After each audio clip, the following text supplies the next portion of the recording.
Hello everybody. I wanted to do a quick discussion of my camper van setup because I think I finally have it figured out the way I want to do it. That's my co-pilot Cosmo. When you're picking out a van, I recommend that you try to find something that fits your dog's color scheme. As you can see, the dog came first. This is the layout that I figured out for my Cosmo. Be quiet. This is the layout that I've settled on. I'm very happy with this. And now that I've got it figured out, I can go ahead with the wiring and the insulation.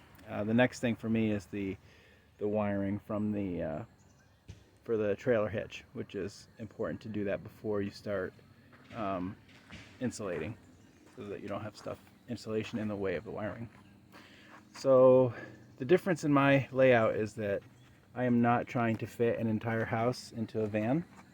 That idea, I can see why it appeals to people, to have everything that you would have in your home on wheels, but I've decided that was not the best choice for me. So this is an alternate way to think about it if you're wanting to keep it a little more spacious, and for some people this might be a better use of the space. So let's step in. And what I wanted to accomplish was to essentially have a hotel room on wheels. I wanted to have everything you would have in a typical hotel room,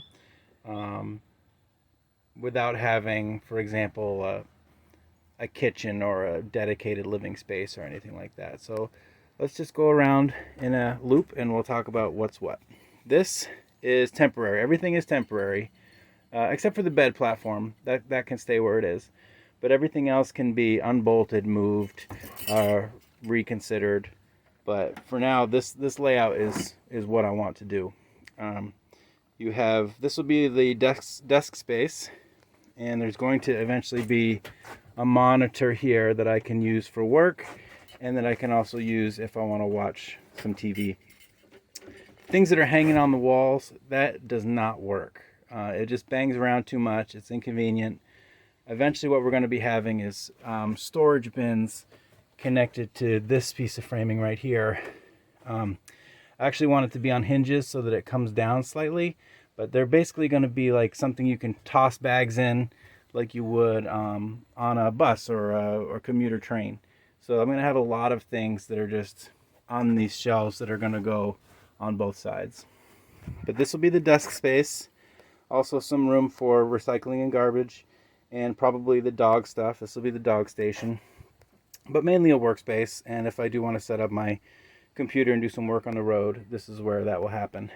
I have a outlet put in temporarily over here, and that's a good location for charging phones. For if I do have a monitor over here, I really have all the power for the back half of the van is just going to be in one space. I don't need to have wiring going everywhere. I've discovered that just having outlets in two spaces in the van is plenty. That's fine. I don't need to have 15 circuits running around in here. So here's the bed platform. One good thing about the ProMaster is that you can fit a twin size bed side to side without altering the van. And that's what's in here. I have a regular twin mattress set up. And this platform can be removed. So if I ever want to lift this out and, I don't know, move a washer and dryer or something, I can do that if I want to load it in the back.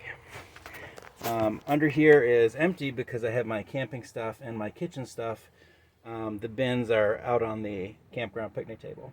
But this is just going to be a storage space under here. I'd like to get it so eventually I can fit a small electric bicycle. We'll see if that's possible. I'll have to do some combining of vans and combining of bins and consider the measurements of I have to get a folding e-bike.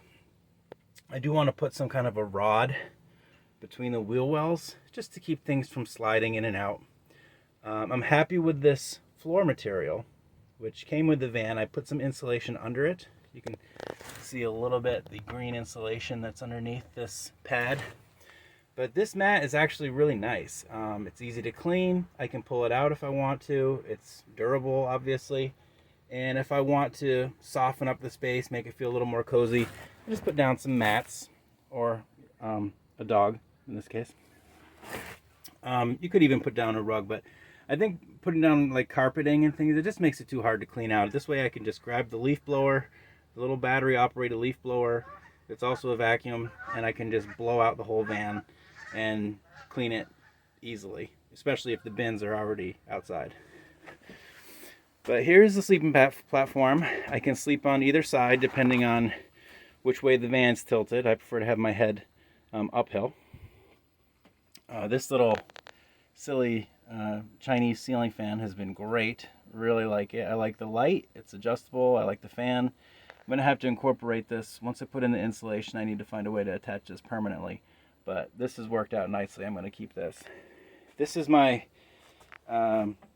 bathroom, so to speak. So I have half of the equation is on this side, and the other half of the equation is in this bin over here. And now that I've got it dialed in, it's actually really comfortable, easy. It's not disgusting. I don't mind using it at all. But of course, right now I'm in the campground, so it doesn't really matter. Here is a regular old dresser. I think it was advertised as being institutional grade or something like that. So this is something that people would buy in huge amounts to put in hotels or retirement homes or something like that. And I've bolted it to the side. I can remove it if I want to, but it's really the right size. It's very durable. All I had to do was add these little catches so that I just turn this down, and then this will keep the drawers from sliding out when I'm driving back and forth. I was hoping that they would be stiff enough to stay put on their own, but they really don't. I have to tighten these down if I want to drive around without listening to the drawers rattle around. Underneath is a little bit of wasted space. I have a tire iron under there, I think, but I could prop this thing up a little bit and make it more space underneath. What's going to be here is a vessel sink, and it's going to be on a little platform so that I can have a trap underneath, one of those little RV traps that doesn't go down very far, and then it's going to go down here, and there will be a drain somewhere in the floor right there. So what we're ultimately going to have is like bathroom vanity, sink. The water supply is right here. I've been happy with that, and then this can serve the bathroom, so to speak, and this area is sort of the beverage station. So let me have my coffee and everything that I make in here. Right now, this is my pantry. These are my dry goods. But something more permanent is going to be over here, because this is also where I have the refrigerator, which is resting on top of the power station. So under the refrigerator, I have two 300 amp hour 12 volt batteries. And once I have my DC to DC charger that goes to the battery that's right under the driver's seat, so that's a convenient location for the power station.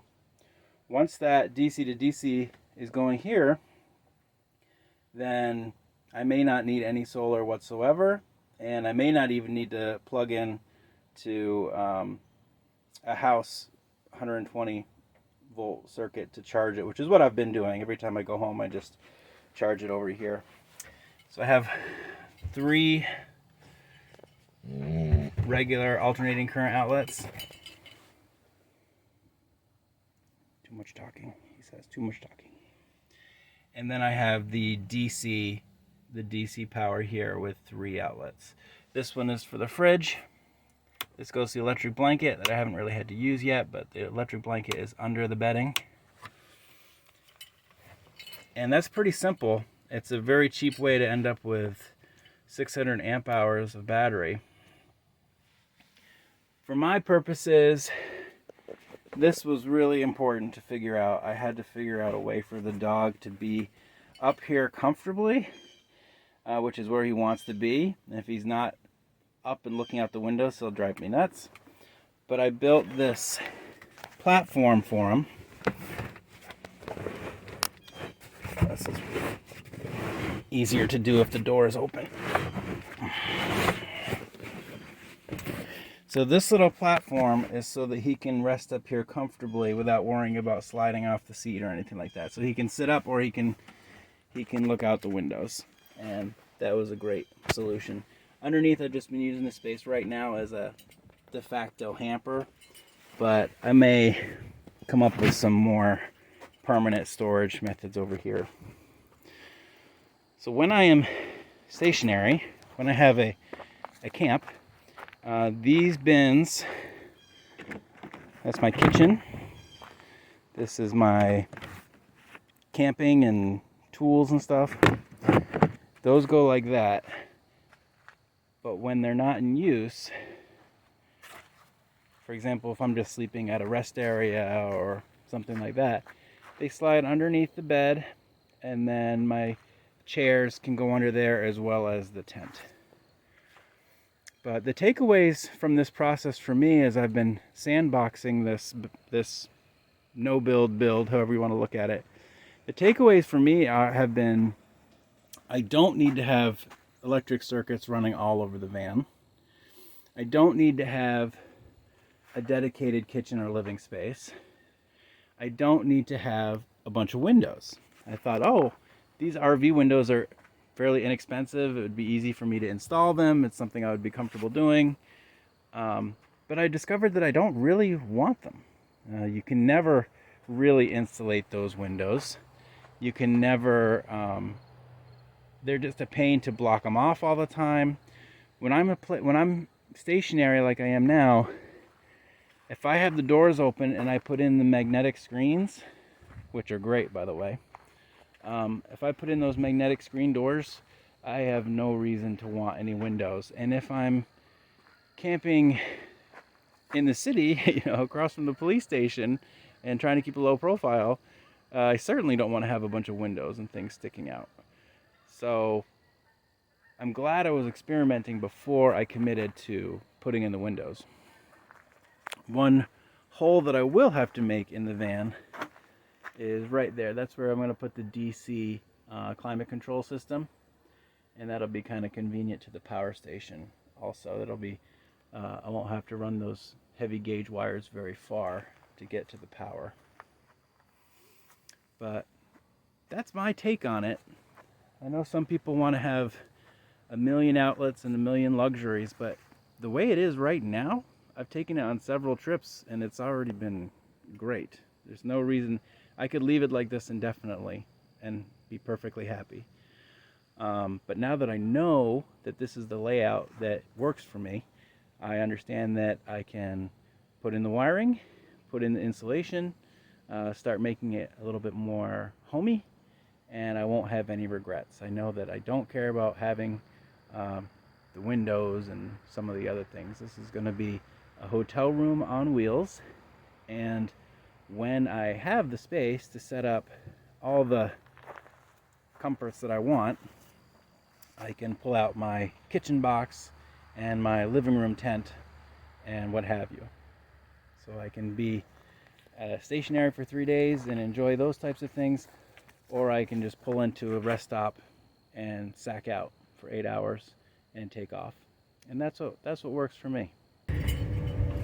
As I was thinking about the video, I realized that I didn't talk about showering, which, if you're going to have everything you have in a hotel room, certainly a shower is an important feature. For me, the shower is not going to be included. Either I'm going to have to just do a sponge bath type of thing at my vessel sink, or use a campground like I am now. But I am also going to be planning to have the Planet Fitness Health Club Black Card, which I already have, and I don't mind showering at the health club as long as I don't forget my flip-flops. But that's one compromise or loss that is part of my consideration, that I'm just not going to have a shower, and I don't really want to have like a outdoor hand pump sun shower. So I've tried those things before, I just did not care for them. So for me, it's either just going to be sponge bathing at the vanity, real shower at the campground, or real shower at the health club. And so far that has been working out quite nicely. I'd much rather stop by the Planet Fitness or a Real Shower than mess around with one of those sun showers or any of that type of contraption. That's it. I just wanted to make that amendment, and we're on our way out of the campground right now, so hope to talk to you again sometime.